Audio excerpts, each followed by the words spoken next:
Well, good afternoon and greetings, everyone. We welcome you to the Friendship Baptist Church. I'm Dr. Reginald E. Backus, senior pastor here at the Friendship Baptist Church, and we thank God for your presence this afternoon, and thank God for our mayor who is here, and I'll do more to introduce him, but we want to acknowledge some of the dignitaries that are here. We have the 29th Ward Alderman in the person of Alderman Telefaro. Let's say amen for him, Chris Telefaro. And then our Alderman of Jason Irvin, amen. We want 28th Ward. I think 28's across the street, 29's over on the west side. And then our city treasurer, Melissa Irvin, that is here. We thank God for her. And then let's welcome the mayor of this great city, Mayor Brandon Johnson.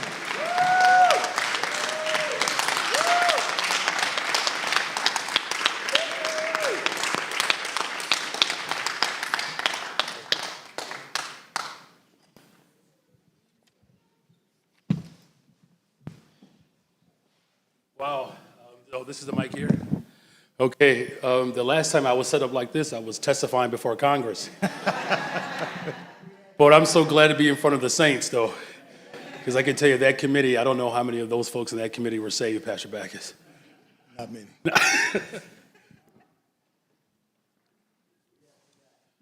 Well, again, thank you, Pastor Backus, for opening up, or I really should say, continuing to keep your doors open to the community, and thank you for your support over the years. Obviously, Friendship has a long, really profound history when it comes to Black liberation in our city and throughout our country. And thank you for carrying on that legacy. Today's conversation is an opportunity for the community to continue to engage with my administration around a host of issues. The ultimate goal for me as mayor is to build the safest, most affordable big city in America, and we are clearly moving in the right direction. Still more work to be done.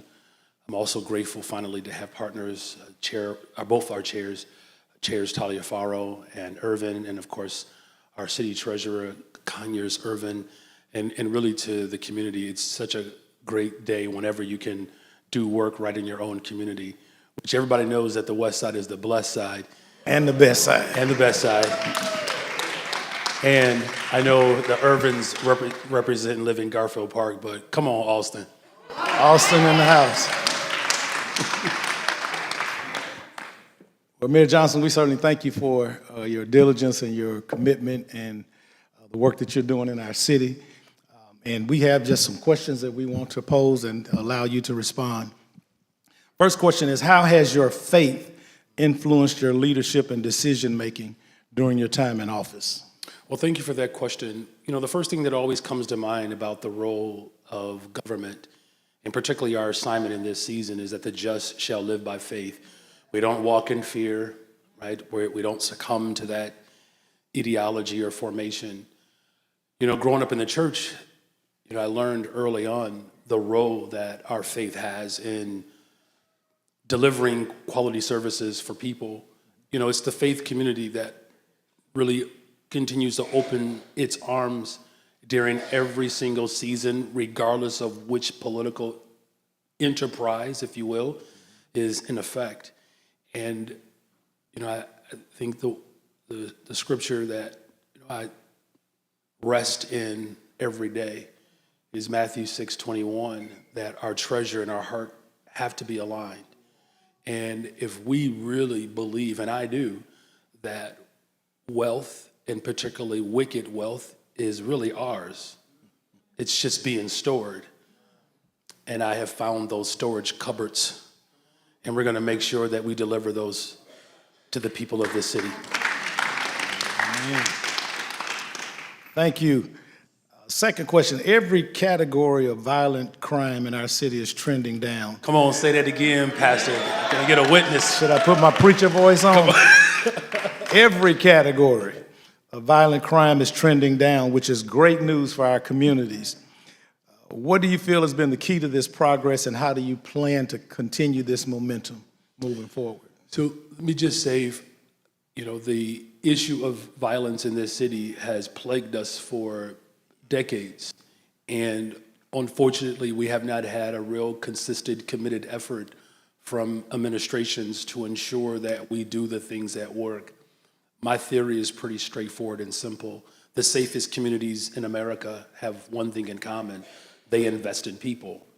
And it's something that we have longed for in our communities for a very long time. And as beautiful as Austin is, whether you are a 4-4 or 5-1, but shout out to 60644, of course. All right, I just laughed. I know I just lost half of Austin when I did that. But we have just a beautiful community, right? Great housing stock. We have, Blue Line, Green Line, the major arteries that run through the city of Chicago start right here in Austin. But we have been plagued with disinvestment, and statistically, we have been, leading in the violent crime categories. So it's something that I think about every day. I get a phone call every single day, 8 o'clock in the morning, and where my chief of staff reviews everything that happened the night before. And right around 7:45 in the morning is when I begin to get a little worked up. So if you all are praying for me, 7:45 a.m. is a good moment to just plead, the blood, right? But, and I talk to the superintendent just shortly after that every day. And, I've had my share, my wife and I, of interactions in Austin, whether it's literally bullets coming through our home or just the trepidation or concern when my oldest would ride his bike. And that's not the way it should be, right? And so what our theory has always been is that if we can reduce violence in the 35 most violent beats in Chicago, our effective strategies then could be moved citywide. And those 35 violent beats, and Chairman Irvin can tell you this, representing the 11th district, there's some tough neighborhoods, right, where violence and poverty per capita mirror developing nations. And that has been the unfortunate formation for a long time. And so we looked at those 35 most violent beats, and this won't be a surprise to this audience, but these were neighborhoods where schools have been closed, where jobs have been lost and unemployment is high, the lack of affordability. And so we begin to put together a strategy where if we can concentrate our efforts in those particular beats, providing youth employment, showing up for mental and behavioral health care services, ensuring, of course, that there are city services that are being made available. And then the final theory was, I made a vow and a commitment to hire 200 more detectives by the end of my first term, and then to revamp the Bureau of Detectives. Because as much as it's frustrating when there's violence in our community, what's even harsher is when we don't solve that violent crime. And so many of our families do not receive or experience closure. And so here's what has happened as a result of these investments. Just last year, we saw in the 15th Police District, and we're grateful for Commander Morris and Chairman Taliaferro, but we have seen precipitous decline in violence in the 15th Police District. But here's the thing.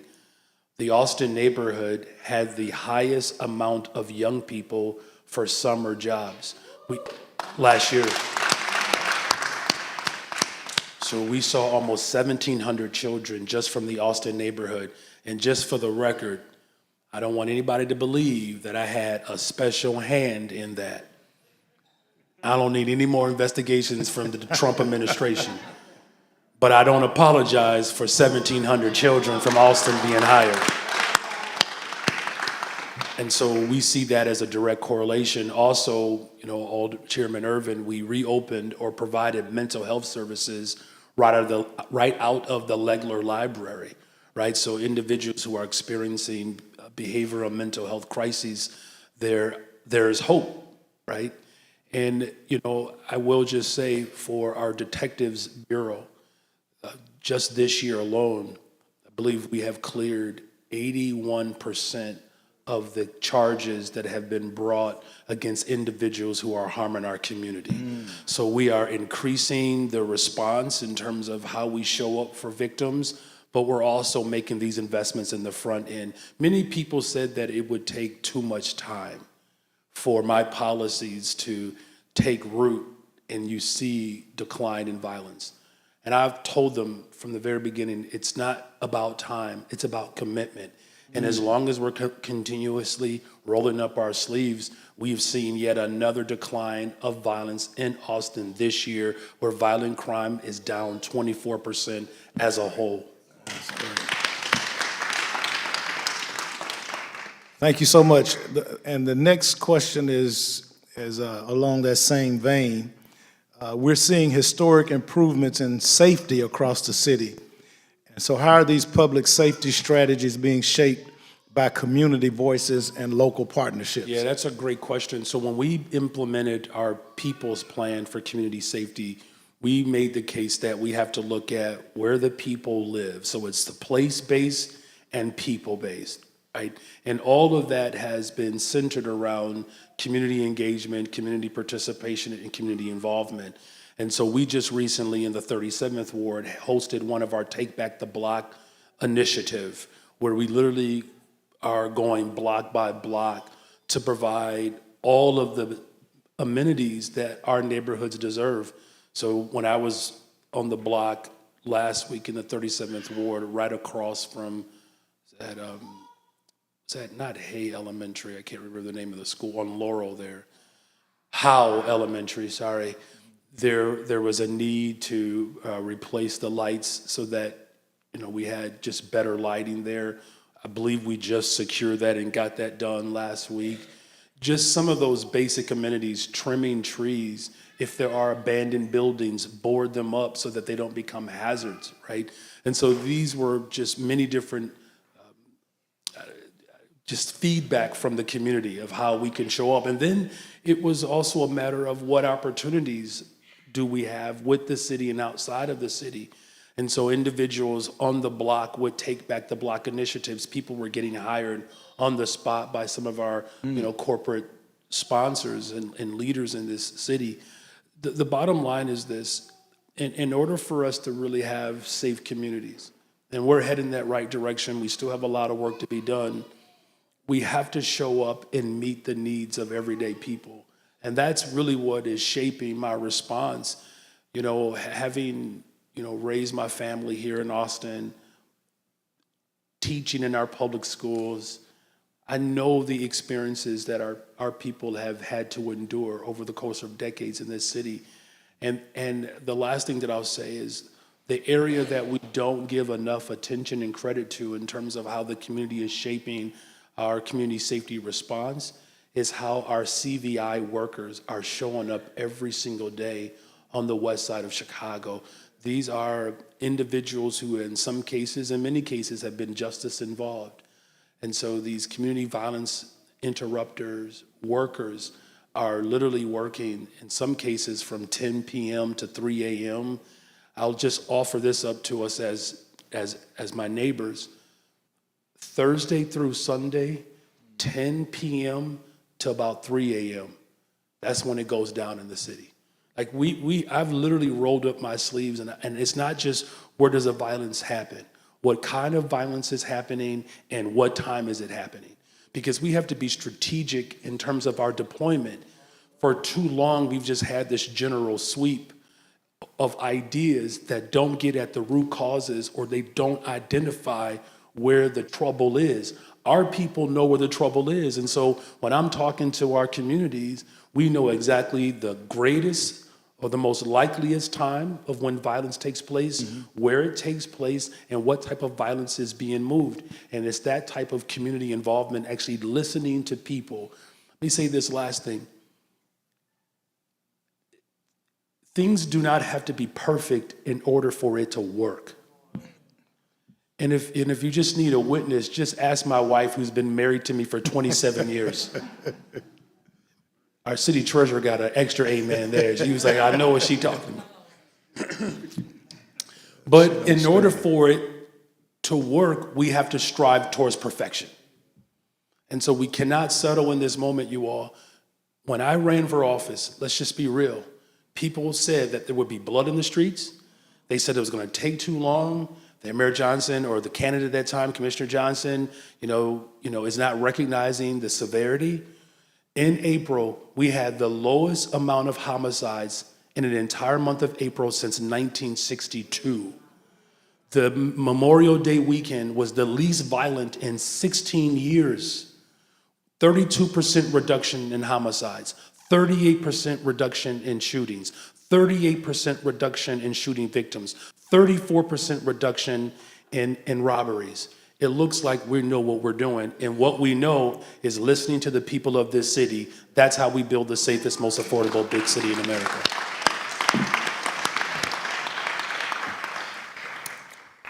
So one of your campaign promises was that you would tackle the mental and behavioral health issues in the city. Can you talk about some of the things that you've done to address? Yes, and I'm really grateful too that our community, we're becoming far more transparent and expressive about our own mental health.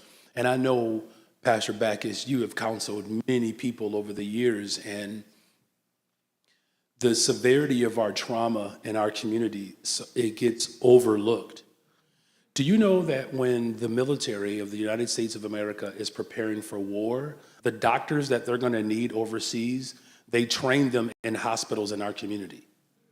Because the level of trauma and violence that they are going to experience in war is akin to what we experience every single day in our communities. And our government has known this for decades.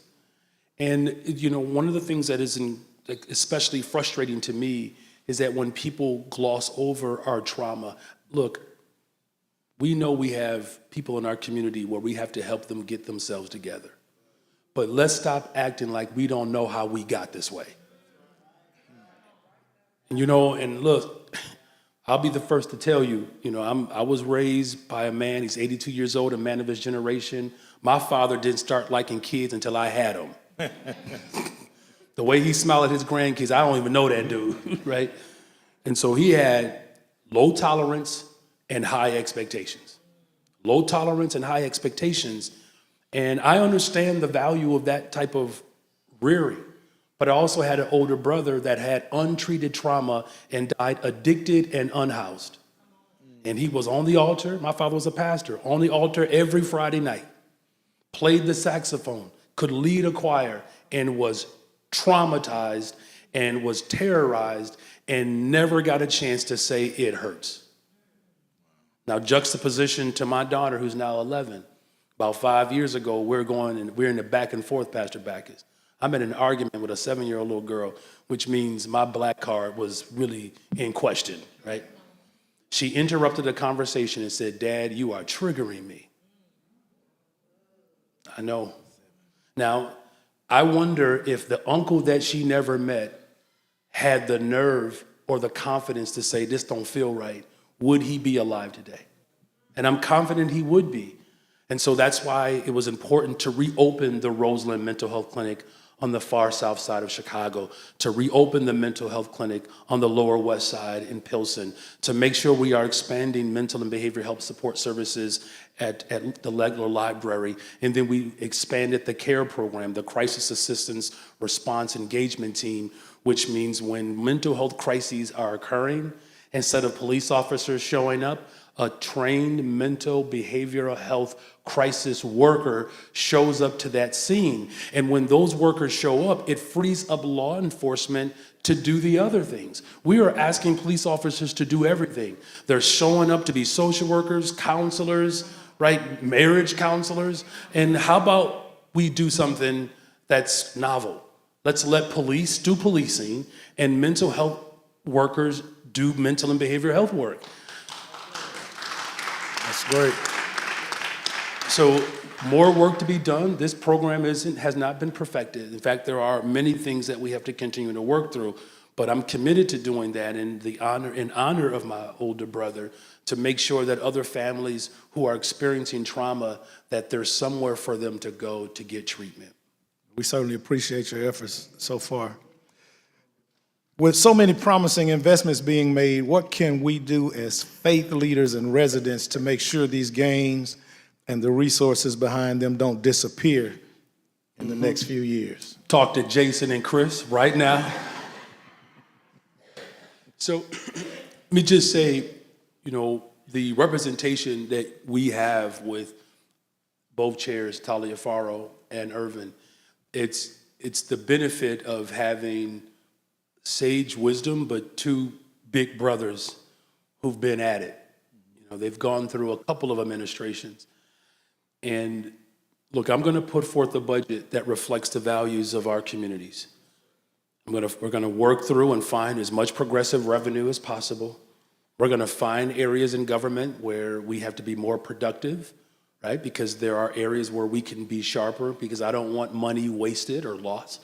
So we're going to work through that. But I can tell you this, you're not going to cut your way towards $1.2 billion. It would be catastrophic. And so as I put forth this budget, there'll be more opportunities for these type of conversations. Stay in this fight with me. I believe this will be one of the most consequential budgets of the city's history. I'm going for it, y'all. I'm going for it.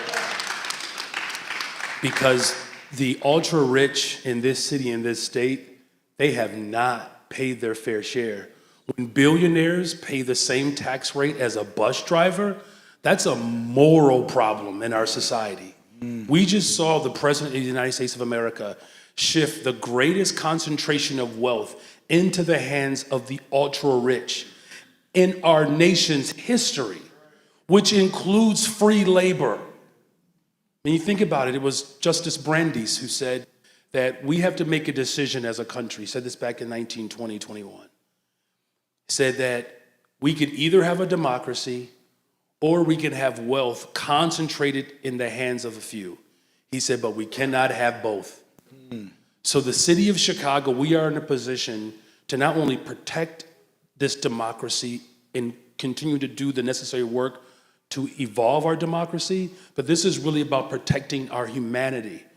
And so this is not going to be easy. It's going to take all of us. We have two strong champions in this room. As we put forth these progressive ideas, we're going to need the city of Chicago to stand shoulder to shoulder to ensure that these gains do not get taken away from us. We are on pace, you all, to build minimally 10,000 affordable homes by the end of my first term.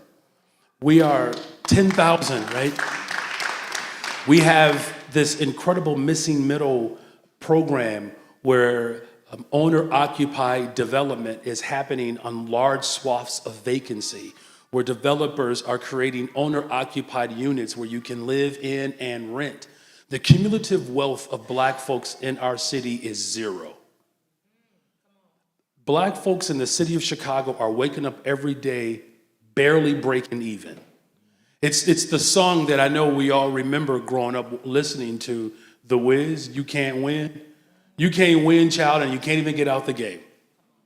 And that's the experience that we've had. And so by having development concentrated in the repopulation of the west and south sides of Chicago, investing in our young people, I forgot to mention this in terms of how we protect these gains. So last year we voted for a budget that increased youth employment by 1,000. So 29,000 opportunities. Yesterday, I just received a report that we hired 30,134 young people this summer for summer jobs. So hang in there with us, you all. Great. All right, Mayor, you've also said you want Chicago to be the most affordable big city in the country. So what steps are being taken to make housing and everyday life more affordable for working families? That's a great question. I was just alluding to that. I will say it like this. So if you look at what's happening in New York and Los Angeles, and I have a great deal of regard for the work that Black mayors are doing all over this country, but the average price of a home in New York is $1.1 million. The average price of a home in Los Angeles is upwards of $900,000. Same thing with their rent, $4,600, $4,500 for rent in those respective cities. In Chicago, believe it or not, you can still find housing for $350,000, and in some cases less. Rent on average is about $1,200 a month. Now we know for too many families that is still too cumbersome. And so this is why I'm really proud of this effort, you know, with the support of both chairs, Irvin and Taliaferro. We passed a $1.25 billion bond investment for housing and economic development. It was the largest development investment in the history of Chicago. Just this week, I announced $40 million to essentially rehab and provide more dignity to our housing shelters. It's the largest investment for shelters in the history of Chicago. Look, you all, I know it doesn't always feel like this every day, but we are literally making record-breaking investments in our communities. And, I'm thinking about, the people who work over at St. Leonard's Ministries and been around since the 1950s, and those individuals who have been justice involved didn't have air conditioning or, basic amenities to allow them to be able to find a pathway to solvency and home ownership. So it's those type of investments that we're making to drive the cost of living down in Chicago, because as we create more opportunities, as the demand is able to level out with the supply, that's economics 101. Right now, the demand is greater at this point than the supply. And so as we put more affordable units and more units in general in the ether in Chicago, that's going to drive the cost down.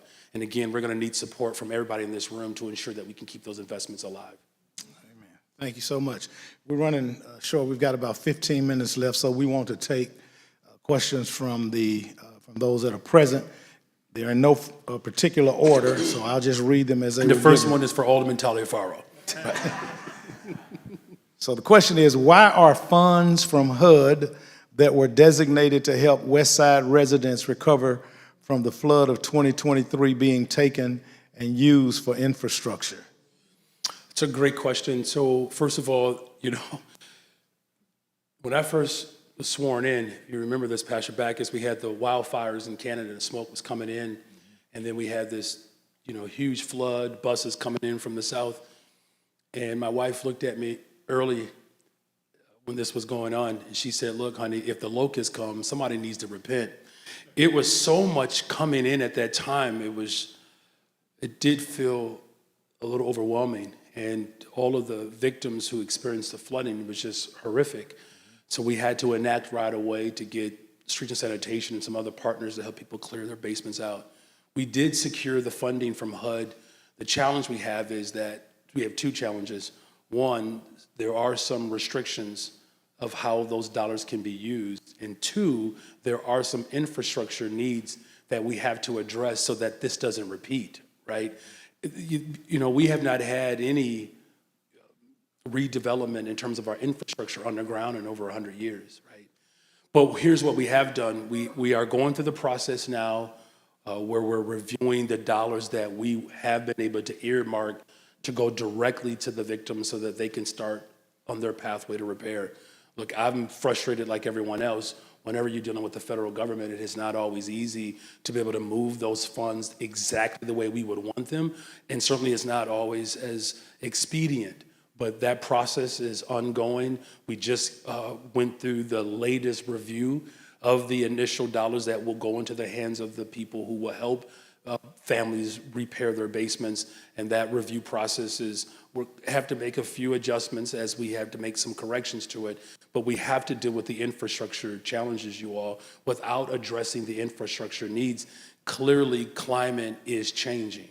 We're seeing more torrential rainfall, and we're seeing more flooding. If we don't address the structural damage, we're just going to find ourselves in this predicament year after year. So it's a both-and approach. I'm grateful that folks have been patient with us. I am frustrated like everyone else, but we are moving towards fixing the infrastructure and getting money into the hands of the folks who can help deliver those dollars so that people who did experience damage can start the process of repairing. And the developers who will help do that work are also of the community and from the community. So we want to make sure that these dollars stay in our community. Absolutely. Great. Okay, next question. What changes to outreach and decision-making protocols are being implemented to ensure city residents feel heard and included in future site placements or neighborhood proposals such as shelters or redevelopment projects? It's a great question. One of the things that I said that we have to do a better job at is move government into the 21st century. And The best way to do that, of course, is to have more community engagement interactions like this, and not just with me, make sure that we're deploying city department heads. We did have a similar conversation, for instance, with the Leaders Network, where we had deputy mayors come out and speak directly to the community. I want to bring the community closer to the fifth floor. You know, I was just reminded, there were some folks who came to visit me the other week ago, and there's a picture of me blocking the elevators, preventing one of the former mayors from getting upstairs. I'm not trying to give you all any ideas, right? But there's been a long struggle to get people access to the fifth floor. And so part of it is not just opening up the fifth floor, but bringing the fifth floor closer to the community so that these decisions can be discussed. Look, I'm not intimidated or bothered by these conversations. They're necessary. I come from a large family. You know, I think that's what makes us sharper. You know, it's necessary, right? So we're going to have more interactions like this to get this kind of feedback. I will ask this, though. When we have these type of interactions, once there's an agreement, you all, even if we don't necessarily all see it the same way, once we make a decision, we have to move as a unit, you all. And I'm not just saying this because I'm mayor. At some point, God will have another assignment for me. I don't stress over that, right? Because if you would have told me 10 years ago, some folks 20 years ago when we met, I would have never thought this, you know. I just started getting haircuts and putting on suits, you know what I'm saying? I prefer the role of organizer, but God had a different plan for me. I'm grateful that the people of Chicago selected me. What I am saying, though, is that there is a spirit of division that is trying to infiltrate our community and cause incredible doubt and consternation. And all I'm saying is that even when we get frustrated, if we know our goal is to have a safe, affordable city where our people are included in that, if that's what we all agree on, when we make decisions to ensure safe and affordability, I don't care, come hell or come high water, let's go in unison, because we have never had this level of concentrated power in the history of Chicago. You have the budget chair, you have the finance chair, police and fire, rules committee, what's the other one? Zoning, contracts, right? I was so intentional about making sure that our people were in position of power. God forbid, if anything were ever to happen to me, they would have to strip it from us to get it back. And all I'm saying is that other people have had 30 years to run this city in the way they ran it. And we've been in power like this for just over 2 years. Hey, yo, it's ours. And we got to do everything in our power to keep it ours.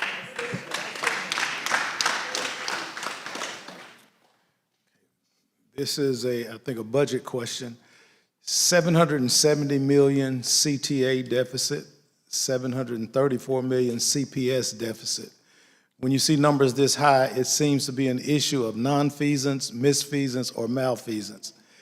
Can progressive revenue be explained without the usual fallback to the rich paying their fair share, and explain what else is available? It is malfeasance. Let's just start there, right? And as I said before, we're willing to take on this challenge. That's what I signed up for. If you all recall, I was the only candidate who actually put forth a budget plan and predicted what the deficits would be. And people said that that's political suicide. I believe in telling people straight up what we're dealing with.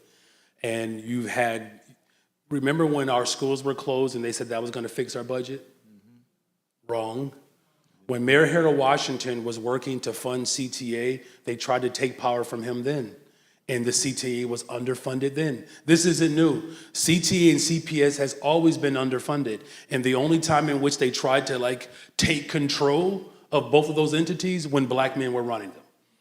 And I just think it's important to name that. This is not an excuse. I'm not tripping. I'm just simply saying, if we're gonna fix this, we gotta know what caused the problem so that we don't repeat it. And so when we talk about progressive revenue, let's just take it for the state of Illinois. We do not have a progressive income tax. You have a flat income tax where you have, whether you make $1 billion a year or if you're making $30,000 a year as a child care provider, you're paying the same tax rate. We have state reps and state senators in our area that support a progressive income tax, but no one's talking about it. We just got through with a state budget where they had a $3 billion deficit. Revenue never came up. And I'm saying that that's just at the state level. We have to work together to ensure that our state plays a part in finding other means of progressive revenue besides the income tax. Just look at it this way. 65% of the revenue streams that the city of Chicago has are controlled by the state. So even if we wanted to shift it, your alders and myself wouldn't be able to do it because we would have to have the state would have to give us the authority to do it. Here's another one, digital ad tax. Right now on your phone, if you Google skis or anything or a baseball glove, for the rest of the night, everything that comes up on your phone is going to be about a baseball glove or trips to Colorado. Yep. There is no taxing on those digital ads anywhere in the country. So you have all these big conglomerates, whether it's Google, Facebook, Twitter, or X, whatever, they run ads in your space and there's no tax on it. And you're stuck with it now for the next month. You can't even find out like what is going on here. And so we could raise anywhere from $100 to $300 million conservatively just on taxing the ads that are coming through our phones without our permission. And look, those aren't the only ideas. There are so many progressive revenue ideas that we have. You know, again, our corporations have loopholes. Many of them don't even pay an income tax. I can go on and on. Congestion tax. There's so many things that we can move as a city. All I'm saying is this. If you want a safe, affordable big city, we have to invest in people. We can't cut streets and sands, police, fire, youth services, and expect us to continue to have the same results. I will say the last thing is this. What we went through last year as city council to balance that budget, that was hard. It was hard. And we're up for it. And all I'm saying is we've already gone through the hardest tests just last year. Could you imagine if all of us came together as we put forth, and I'm going to put these proposals out there for the people of the city of Chicago to investigate. When you see what you like, are you willing to throw down to get what you like? I am. Clearly you are. I'm not saying this to sound hubris, but if it was going to kill me and destroy me, it would have done it already. The fact that we're still standing in this room, that means God has graced us with another day to fight to make sure that there's justice for all. Well, Mayor, we certainly think our time is up. I've been informed that you need to move on. Let me thank all of you for coming out, and we will open our doors again. If you want to come back on the west side, we'll be right here. Our doors will be open, and we welcome you back. Thank you so much. Thank you so much. God bless you all.